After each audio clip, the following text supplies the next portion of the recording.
My ex-husband refuses to pay child support and lies about being poor, so I'm making sure he stays broke. Here's what happened. Subscribe to Am I the Jerk on YouTube and hit the bell for notifications.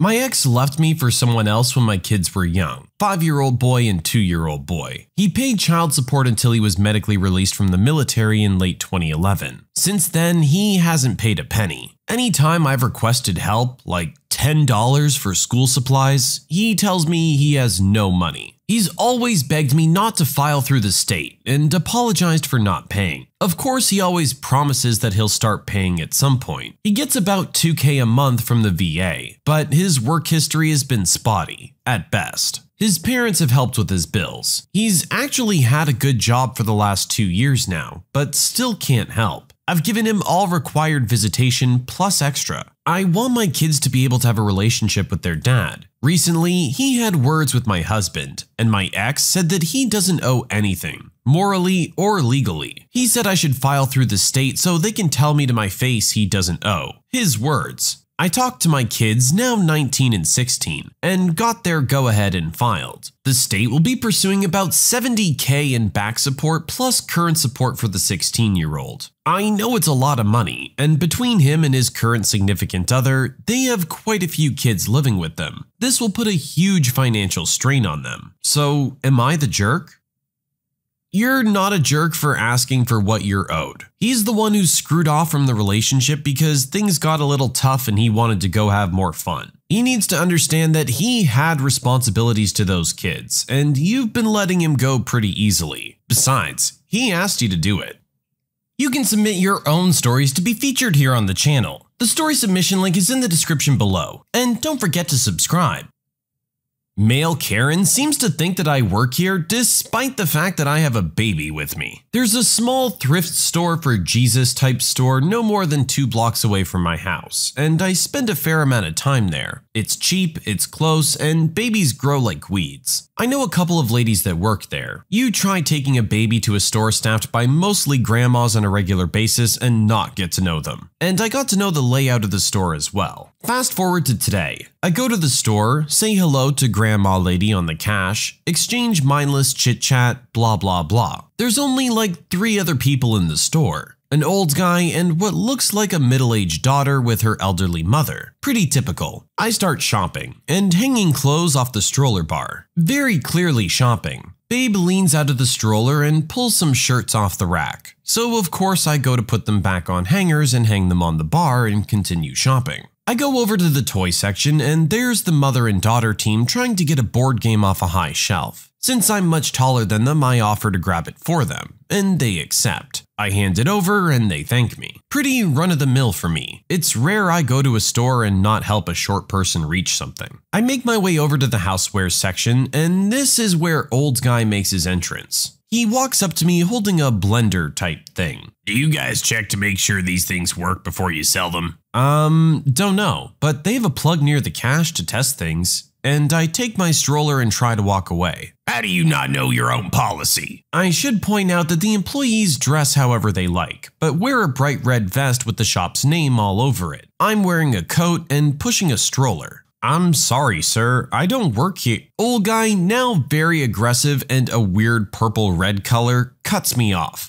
Bullcrap! I just saw you stocking the shelves and making a sale. Don't you lie to me. I'm sorry, I was just picking up after my baby. I make a gesture to the stroller I'm pushing that has my purchases on it, and I was helping those ladies before. Oh, I see. You'll help them, but you won't help me, eh? Is it because I'm a man? Get me your manager. By now, of course, Grandma Lady has noticed what was happening and came walking over. Sir, we don't allow people to abuse our customers like this. I'm gonna have to ask you to leave if you don't stop. She's not a customer, she's an employee. I saw her. Sir, she doesn't work here. Bull crap. I don't work here, and neither does my son. It's like he hadn't noticed the baby before, despite the giant stroller I've been holding onto this whole time, because he looks down and his face got even more purple and red, and he grumbled, "Bull crap," and walked away. I finished my shopping, checked out, and had a nice giggle about the whole ordeal with Grandma Lady.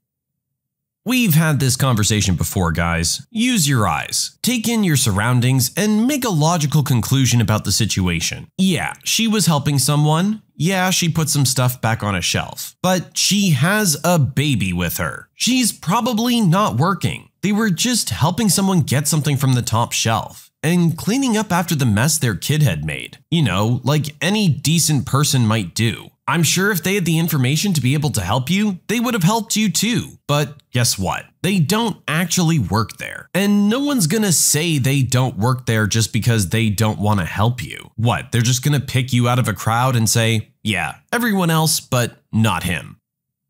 A great teacher tries to give their best students a little something special. Of course, Karen has to ruin it. This isn't my story, but it happened to some high school classmates of mine in the late 90s. Unfortunately, I wasn't smart enough to be a part of it. The AP calculus teacher had a tradition that held up for at least a decade, where if you brought your college acceptance letter, you'd be invited to his breakfast club. Essentially, instead of taking the final math exam for the year, he'd provide transportation to the local IHOP, buy everyone breakfast, and just shoot the breeze together. The gesture was a popular and welcome one. After all, these were the brightest kids in the school, the top 10%, including the valedictorian, the captain of the debate team, and others. Taking a final exam when they were already assured their places in Ivy League schools was a pointless formality after all. The year this story happened, however, there was a new teacher who made a big deal about how unfair the breakfast club was. Funnily enough, her name was Karen. The school's vice principal came in and told the class that they would stay in school with everyone else and take the final exam, or else they'd face in-school suspension. The AP calculus teacher had his hands tied, so on the day of the test, a Friday, the whole class came in and took their test, which consisted of a single question. What's your name? The students looked up to a devious grin on the teacher's face, and they quickly caught on. Everyone filled in their papers, submitted them, and then they went off to IHOP. Perfect test scores for everyone. By the time the weekend was over, the whole school knew the story, and Karen must have complained to the vice principal once more, because he came and gave in-school suspension tickets for the entire class. It was truly an odd sight to see the school's geniuses file into the ISS room,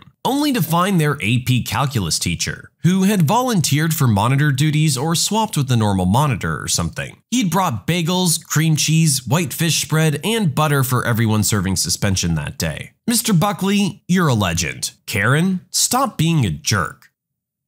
Who cares what they do if they've already gotten into the school they want to go to? They've worked really hard for the last 4 years to get to where they are. Let them have one day, Karen. It's a reward for those kids doing really well and working hard. Just because other kids aren't able to perform at the same level as these ones that are being rewarded doesn't mean that they shouldn't be rewarded. It's kind of like a participation trophy. If you're just giving it to everyone, you're taking away from the significance of it. And on the other side, if no one gets it at all, then you're taking it away from the kids who have actually earned it. You're taking away the lesson that if you work hard in life that you'll be rewarded. I think that's a more valuable lesson than some math exam that doesn't matter anyway.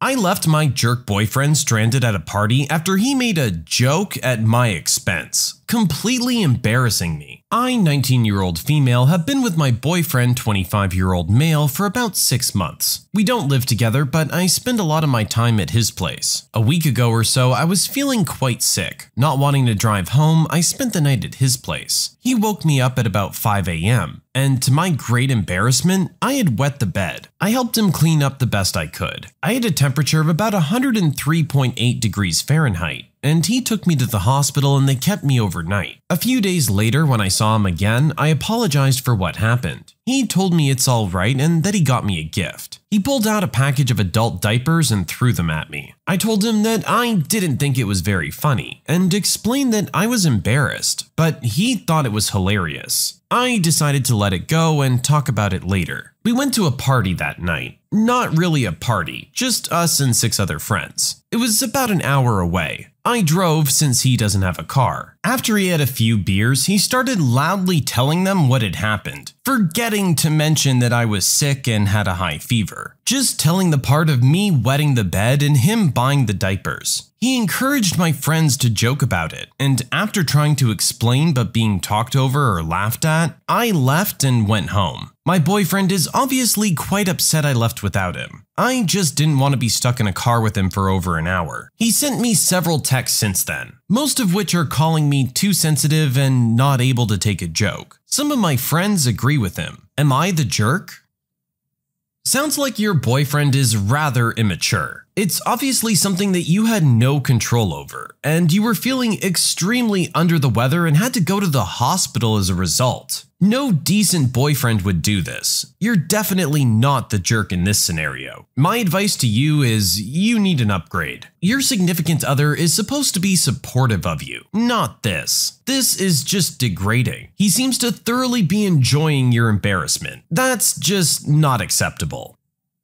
My friend's husband cheated, lied, and left her for another woman, so I ruined his life. This happened about 4 years ago, but I recently found out how part of my revenge panned out, which is what prompted me to post this. I've never shared this with anyone before. My mom has been best friends with Eileen since they were both kids, and Eileen has kind of been like an aunt to me. About 5 years ago, Eileen's husband of more than 25 years surprised her by asking for a divorce. Eileen lived about 6 hours away from my mom at the time, and I lived out of state, so I didn't find out how everything went down until a few months after their divorce was finalized. Unfortunately, Eileen's life kind of spiraled out of control after the separation/divorce. She developed depression and a drinking problem, but my mom and some other childhood friends were able to convince her to move back to her hometown, and then they convinced her to go to rehab. I moved back home shortly before Eileen went to rehab, and because my school/work schedule was pretty flexible, I was able to house sit and take care of some stuff while she was in rehab.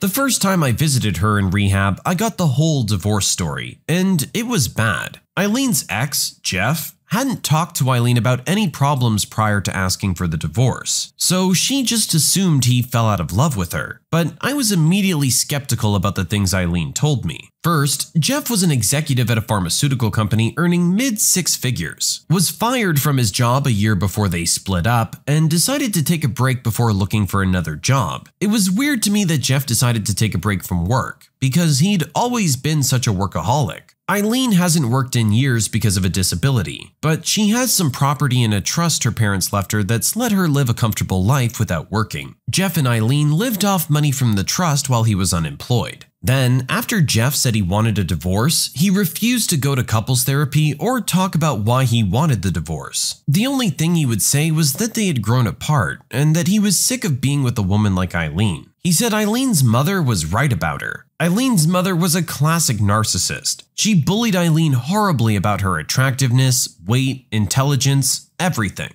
which caused a lot of psychological problems that Jeff knows about. Finally, right after the divorce was finalized, Jeff moved out of state, but to a state he didn't have any family or connections in. Jeff's parents are still alive and in their 80s or 90s, and Jeff is pretty close to them. So it didn't make any sense to me why Jeff wouldn't move to be closer to them if he wanted to move after the divorce. I didn't say anything to Eileen because I didn't want to upset her, but I thought Jeff might be having an affair, had orchestrated his unemployment to avoid paying alimony, and then moved out of state to be with his mistress. I just didn't have a way to confirm it at the time. Then Eileen asked me to look for a box of Jeff's stuff he'd asked her to hold for him until he moved into his new apartment. She told me all the info on the box, contents, and his new address was in an email he sent her. She gave me the password to her computer so I could access the email. This is where I lucked out. It turns out Jeff had used her computer to set up his email on the computer. I accidentally clicked on the app for his email while I was searching for Eileen's email. I decided to take a peek at his email. The first thing I noticed was that he had mostly stopped using that email address 3 years before, which was about 1 year before he was fired. In a folder for digital receipts, I found a confirmation email for a dating site, which I think he saved there accidentally. I also found a verification email for a new email address. I started to put together a speculative timeline of what happened. I guessed that about 3 years before, Jeff started an affair, and shortly after, he decided to get a new email address to help keep the affair secret. I wanted to access his dating profile to get more information, So I tried to use the forgot password feature to see if I could generate an email that would allow me to reset the password and log in that way. Unfortunately, the dating site didn't recognize Jeff's old email address. I thought I might be able to get into Jeff's new email using his old email to reset the password, and then maybe I could use the new email to get into the dating website. But I didn't want to risk locking Jeff out of his new email and alerting him until I knew more about what he'd done.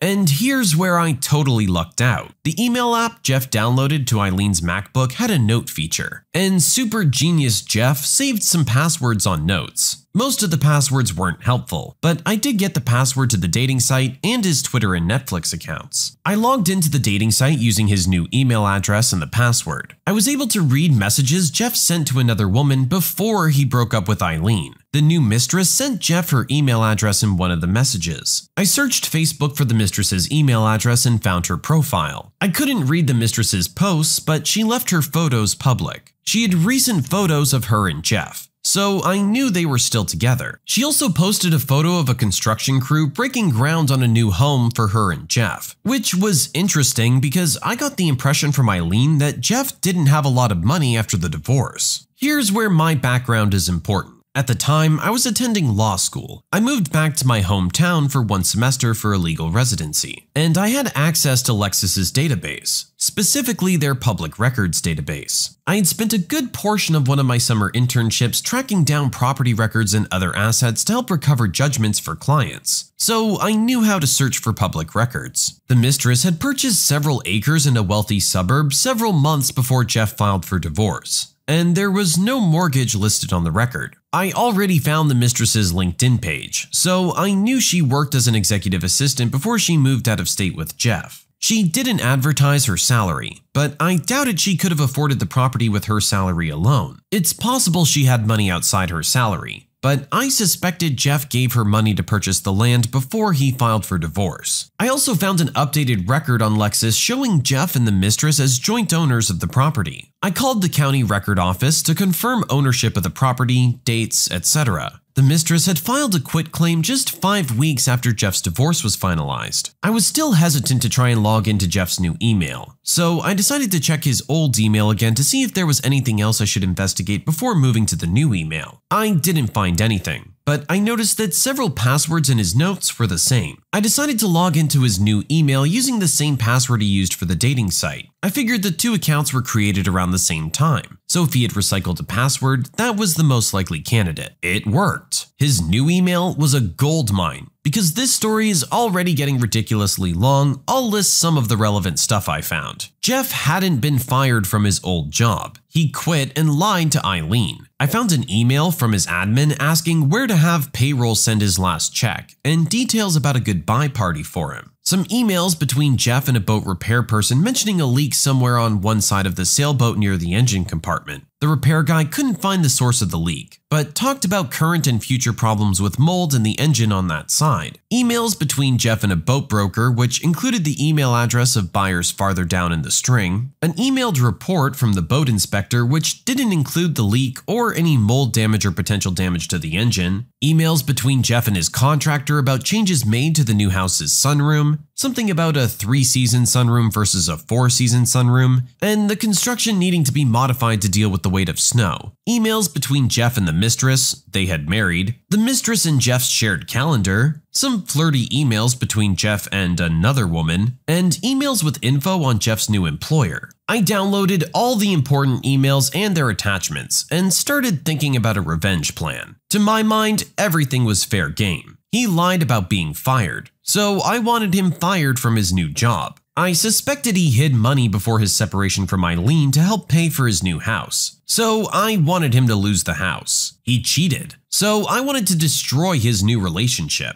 Anything I could do about the boat was also a bonus. The easiest place to start was the boat. I had no idea if the source of the leak was found and repaired or if the leak was verbally disclosed to the buyer, but I figured that Jeff was a lying jerk, so odds were fair he hid the info from the new buyer. I searched Jeff's county's court website 5 to 6 months later and found out the buyers filed a suit against Jeff and the broker and inspector. Ha! I couldn't figure out how to take or destroy Jeff's house, so I settled for contacting the county inspector's office to complain about the sunroom not being up to code. This is actually what prompted me to write this post, because I just found out some of the details about what happened with the county inspectors. Keep in mind, I heard about this from a third party years after the fact, so I don't know all the details. It turns out the sunroom was code compliant, but the inspector did find a workshop/workroom attached to the detached garage that wasn't on the original permit or plans. The workshop had a bathroom that the contractor attached to the property's septic system after the initial inspection. A mutual friend of Eileen and Jeff told Eileen and me, and he guessed this was a big deal because the size of the septic system they installed wasn't sized to handle the additional input, but I don't know for sure. Jeff had to pay a fine and the workshop had to be removed. This ended up causing construction delays, which will be important later. As for destroying Jeff's marriage, my first impulse was to send the new wife the flirty emails between Jeff and the other woman. But when I searched for that woman on social media, I couldn't find anything. I had no way of knowing if the new wife knew the other woman, and would think that the emails weren't important or evidence of an affair. Then I played around with the idea of updating Jeff's dating profile and sending stuff to his wife, but it would take too long to manufacture a fake relationship with real dates and times, and I was worried that Jeff might get an email alert from the dating site that would clue him in. I ended up just risking that the new wife wouldn't know the other woman. I pretended to be someone concerned about an affair between Jeff and the new woman. Overall, I kept the accusation vague, but I did say Jeff and the new girl went out to eat and to the movies on a few dates. Jeff's shared calendar said the new wife was out of town. I couldn't come up with a way to get Jeff fired. I rechecked his email and calendar over several weeks looking for something I could use to get him fired. Eventually, my legal residency got too busy to devote much time to revenge, so I decided to just let it go. Eileen recently reconnected with a friend she shared with Jeff, and that friend gave Eileen an update on Jeff. Eileen shared the details with me, and that's what reminded me of what I did and prompted this story. It turned out that I didn't need to worry about sabotaging Jeff's career. By luck, the woman Jeff had been emailing was actually his assistant at his new job, and Jeff's new boss was his brother-in-law. Jeff and his new wife actually moved to her hometown so she could be close to her family, and so Jeff could go to work for his new brother-in-law. I have no idea if Jeff was actually cheating. He told the mutual friend that passed this story on to Eileen that they hadn't been having an affair. It didn't matter to new wife though, because she and Jeff got together when Jeff was already married. She didn't have a lot of trust for Jeff. She didn't believe Jeff's denials when I sent the email about him having an affair. She filed for divorce, and Jeff's brother-in-law boss fired him. And since the construction was delayed, the new house wasn't finished when Jeff and new wife divorced. They had to sell an unfinished home, and Jeff took a big financial hit. Finally, these weren't part of my larger revenge plan, but I am pretty petty. So I took the box of Jeff's stuff, mostly photographs, and threw them away. I told Eileen they must have been lost in the move. I signed both of Jeff's email addresses up for a bunch of spam, newsletters, and mailing lists. I also deleted his Netflix watch list. I also posted, retweeted, and liked a bunch of adult content on his Twitter account and deleted all the accounts he was following. I never told Eileen what I did because I wanted her to have plausible deniability and I didn't want to interfere with her recovery. She doesn't know about the boat lawsuit or the Netflix and Twitter stuff, but she did take satisfaction from his divorce and job loss. I probably would have let it all go if Jeff had just cheated, because I always really liked Jeff. I always thought he was nice, but I was obviously wrong about him. Nice people don't weaponize childhood abuse to mentally torture their wives. As far as I'm concerned, that jerk deserved everything I did to him.